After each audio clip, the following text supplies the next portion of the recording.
Shalom, selamat pagi Bapak Ibu Saudara-saudari yang saya kasihi di dalam Kristus Yesus. Kita kembali lagi bertemu dalam renungan harian dari AKBP Resort Surabaya pada hari ini, hari Kamis 1 Mei 2025. Sebelum kita mendengarkan firman Tuhan, terlebih dahulu kita berdoa. Segala puji dan syukur kami panjatkan kehadirat-Mu Bapa di surga, atas segala kasih-Mu, atas segala kebaikan-Mu, atas segala berkat-Mu yang kami terima, di mana pagi hari ini Tuhan telah berikan kepada kami satu hari yang baru. Tentunya Bapa, hari inilah hari yang penuh pengharapan bagi kami. Tuhan sertai kami dalam aktivitas kami sepanjang hari ini. Ya Bapa, sebelum kami beraktivitas, kami ingin terlebih dahulu menyerahkan hidup kami kepadamu. Kami ingin terlebih dahulu mendengarkan firman-Mu. Untuk itu Bapa, ajarlah kami mengerti firman-Mu dan bahkan melakukannya dalam kehidupan kami sehari-hari. Terpujilah nama-Mu Tuhan. Amin. Bapak Ibu Saudara-saudari yang saya kasihi di dalam Kristus Yesus, firman Tuhan yang menyapa kita pada pagi hari ini tertulis di dalam kitab 1 Timotius pasal 2 ayat 4. 1 Timotius pasal 2 ayat 4. Demikian pembacaan firman Tuhan, yang menghendaki supaya semua orang diselamatkan dan memperoleh pengetahuan akan kebenaran. Yang menghendaki supaya semua orang diselamatkan dan memperoleh pengetahuan akan kebenaran. Demikian pembacaan firman Tuhan. Bapak Ibu Saudara-saudari yang saya kasihi di dalam Yesus Kristus, nats ini mengingatkan kita tentang bagaimana Yesus menginginkan semua orang diselamatkan, semua bangsa, tidak terlepas dari suku, ras, bangsa, tetapi Yesus menginginkan bahwa semua bangsa akan diselamatkan, semua orang akan diselamatkan. Dan dengan demikian, bagaimana supaya itu bisa benar-benar terjadi?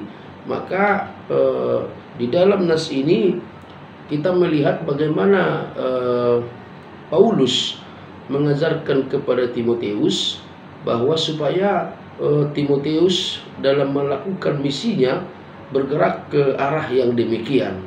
Artinya kita melihat, jika kita membaca nas ini secara keseluruhan, bagaimana pentingnya doa itu. Bagaimana Timotius menekankan bahwa hubungan yang baik dengan Tuhan itu harus dilaksanakan di dalam doa. Doa itu mendengar dan melakukan.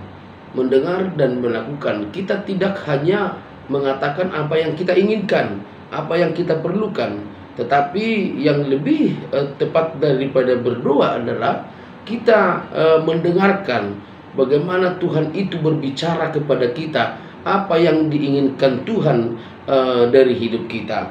Dan itu yang kita lihat di dalam nas ini, bagaimana Tuhan itu menginginkan semua orang mau mendekat kepadanya, semua orang mau diselamatkan, bahkan semua orang ingin memiliki pengetahuan dan pengetahuan akan kebenaran. Pengetahuan akan kebenaran itu akan dimiliki oleh orang percaya ketika mereka dekat dengan Tuhan, dan kedekatan itu ditunjukkan melalui doa di dalam hidupnya. Artinya Bapak Ibu Saudara-saudari, segala permohonan itu, segala keinginan itu, dan apa yang harus dilaksanakan di dalam kehidupannya, itu akan terjadi di dalam doa, di dalam sebuah doa.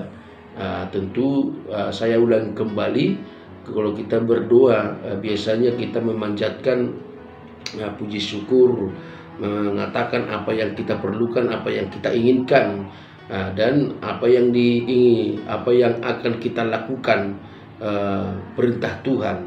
Itu biasanya kalau kita berdoa, tidak hanya mengatakan, tidak hanya meminta, tetapi yang lebih jelas adalah mendengarkan apa yang Tuhan perintahkan kepada kita. Itu yang kita lihat di dalam nats ini, Bapak Ibu Saudara-saudari. Sebagai orang percaya yang telah ditebus Yesus Kristus, tanggung jawab kita adalah senantiasa berbicara kepada Tuhan, berbicara yaitu berdoa. Sebab dengan demikian maka kita akan memperoleh pengetahuan akan kebenaran, dan dengan demikian kita akan diselamatkan. Paulus memerintahkan Timotius supaya hidupnya menjadi hidup yang pendoa, mendoakan seluruh yang dia layani, mendoakan seluruh yang dia kerjakan. Dan kita juga saat ini ditugaskan, diingatkan kembali bahwa kita sebagai orang percaya sangat penting melakukan doa di dalam hidup kita. Jangan hanya satu kali, ya, jangan hanya satu kali, sebab orang lain saja bisa 5 kali. Kenapa kita yang disebut orang percaya kepada Kristus, orang yang percaya kepada Yesus, tidak bisa lebih dari itu di dalam berdoa? Hidup kita harus menjadi hidup pendoa. Artinya Bapak Ibu Saudara-saudari, dengan doa itu kita lebih mendekatkan diri kita kepada Allah. Dengan dekat kepada Allah, kepada Tuhan Yesus, maka kita akan memperoleh pengetahuan akan kebenaran.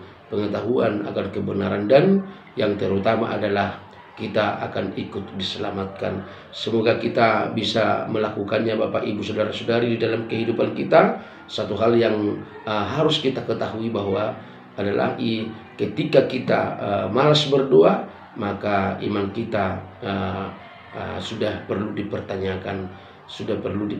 Sebab napas kehidupan orang Kristen adalah berdoa, dan berdoa. Untuk itu, marilah Bapak Ibu Saudara-saudari, kita serahkan hidup kita, kita dekatkan hidup kita kepada Tuhan, supaya kita melalui doa, supaya kita dapat menerima keselamatan dan bahkan pengetahuan akan kebenaran. Amin. Kita berdoa. Terima kasih Tuhan untuk firman-Mu yang kami dengarkan pada pagi hari ini.